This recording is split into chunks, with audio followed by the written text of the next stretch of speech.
Greetings, ladies and gentlemen. How are you all doing this fine afternoon, evening, morning, whatever times when you're watching? And for the record, yeah, there is actually coffee in these cups whenever I'm filming myself with one of these. It's kind of hard to see, but it is there. And anyway, so you recall last year, there were times where I did these very small reaction videos of something upcoming or announced, with Sonic Boom Fire and Ice, Five Nights at Freddy's 4, Metroid Prime Federation 4. So I always wanted to do more of that sort of thing, but for the longest time, I had the damnedest time thinking of a name for the sub-series. I'm a real stickler for that sort of thing, and then suddenly I decided to just say, you know what, screw it, let's just call it Reaction Time. I know it's in no way original. Then again, neither are video game reviews and Let's Plays, but it doesn't stop a lot of people from doing it on YouTube anyway, so let's just go with it. So for our first official video, I guess, because the other three don't count now because they're not named Reaction Time, let's tackle Activision's latest Turtle game. It was just announced a few hours ago at the time of this upload. It's Teenage Mutant Ninja Turtles. I wanted to say Teenage Mutant Ninja Turtles 4 Mutants in Manhattan, but no, this is Teenage Mutant Ninja Turtles Mutants in Manhattan from Activision. Okay, so I got some notes here. Yeah, notes. I'm not very professional with this sort of thing. Still sort of new to this whole reactionary business, whatever. So let's take a look here. Let's see. Platinum Games. Okay, that's already +1 in my book. Platinum Games, love them.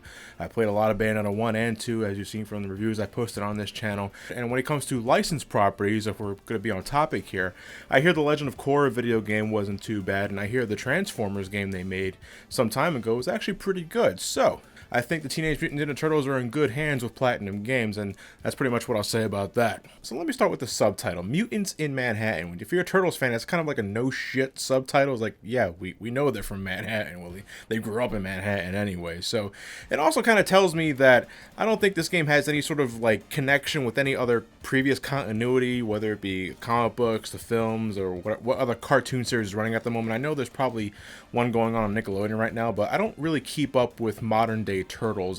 My experiences with them is limited in lack of a better word to the movies and the early video games. I'm talking, TMNT on the NES, even though I don't really like that game, and of course, Turtles in Time and the Hyperstone Heist. Love those games to death, the arcade game. The less we talk about Reshell, the better. What I'm really hoping, just first and foremost, right off the bat, is that Platinum Games takes Turtles in Time, what works in Turtles in Time, the Hyperstone Heist, and the arcade game, and just truly convert it into a 4-player local co-op battle extravaganza masterpiece that I'm pretty sure they can cook up given their history with this sort of genre. And if the villains are anything to go by from what the trailer's shown, they're keeping things simple, probably for the sake of bringing Turtles fans of all generations into this game, just so you can have a good time. Of course, we got Shredder and the Foot Clan, it's the classic of classics. I saw Rocksteady and Bebop in there. Don't know if they're going to team up. From the trailer, it looked like they were in separate locations, but we also got robots, so, maybe Metalhead will be in the game somehow. I mean, Baxter Stockman, I don't know, he engineers contraptions, right? It's been a while, so sorry about that. I saw what looked to be a rock soldier somewhere in there. It doesn't seem to be holding any of those annoying steel beams that, fucking flip you to the other side of the screen and annoying the shit out of you. Now, the only one I didn't recognize off the bat was the giant shark with what looked like to be a utility belt and all sorts of other shit attached to him.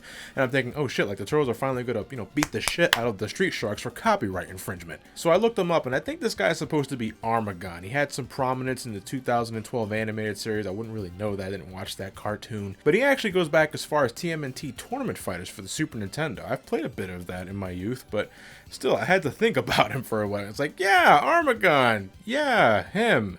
But honestly, when you gotta beat them up with all 4 turtles and you're just ninja kicking the shit out of things left and right, there shouldn't be any limit to what kind of villains you bring in for this sort of game. So with that said, in addition to everything we've seen already, I'm hoping they reach further into that wall to bring out some few surprises. But surprises in this case is more of just from what Turtles in Time brought us, so forgive me if I sound a little stale. But, Slash, Cement Man, Leatherhead, Krang, Super Krang, the Rat King. I'm hoping to see all those guys, in addition to, whatever modern threats they're facing. Again, I don't really keep up with that sort of thing. So if we're talking about the gameplay, which is like the most important part, just give me Bayonetta with the Turtles.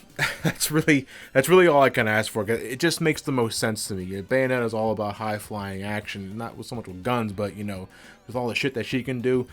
Teenage Mutant Ninja Turtles. It's in the name, ninja. They can do that shit. They should be able to do that shit, and I think it just makes the most sense. Platinum Games, I'm sure they won't let me down with that, but if you got to go with some style of gameplay, go Bayonetta with all 4 turtles. I really hope that's what they do. From when the trailer, it looks like that's what they're gonna do with what kind of shit that they're doing with all the individual attacks. I noticed the combination attacks there too. That also makes me think of, is this really a local co-op adventure? Like, can 4 players play as each turtle separately? Or is this a game where one player controls all 4 turtles at once, like some sort of TMNT Heroes? Whatever the case, I'm hoping the gameplay delivers anyway. I'm sure they will. This is Platinum Games talking about. They really haven't let me down yet from what I've played of them. Then again, I haven't played all their games. Maybe I'm missing out on a real shit fest here and there. Not sure. The only other thing that springs to mind is, like, there was a quick glimpse of Raphael's head at one point where he seems to have some sort of communicator on his head, and I'm wondering if does that mean you get upgrades in this game? Can you upgrade your attacks, your mobility, or is it just simply a means to keep in contact with April O'Neil or Casey Jones or Splinter, whoever their support team is here? So I'm wondering if maybe there's a sort of upgrade system, experience, whatever, like action RPG elements to make the game more fulfilling. I'm all down for that. Again, execution is everything. I'm hoping they keep it simple. This is the Turtles we're talking about, and the only thing I care about with Turtles is just beating the shit out of Shredder and the Foot Clan and everything else they throw at my, path.